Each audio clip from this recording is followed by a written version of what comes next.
नवीन वर्ष सुरू झालं आहे. लोक रिझोल्युशन्स करतात आणि आमच्या सोसायटीमध्ये जत्राच भरवली आहे.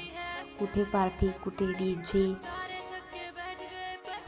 पण आमचं सेलिब्रेशन वेगळ्याच लेवलचं, कारण इथे आहे फुल फॅमिली टाईम, फुल टाईमपास आणि झिरो डाएट. संध्याकाळ झाली आहे, लाईट्स लागल्यात आणि सगळे म्हणाले आज जेवण घरात नाही.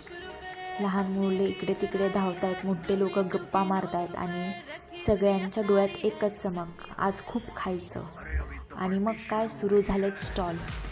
इकडे चॅटचे स्टॉल इतके चटपटीत चॅट आहे की डाएटने स्वतःहून राजीनामा दिले. पुढे पावभाजीचे स्टॉल, नंतर लाडू आहेत वेगळ्या वेगळ्या प्रकारचे, दागिन्यांचे स्टॉल आहेत, फळं, कपडे, डेकोर आयटम्स आणि गेम्स तर खूप होते.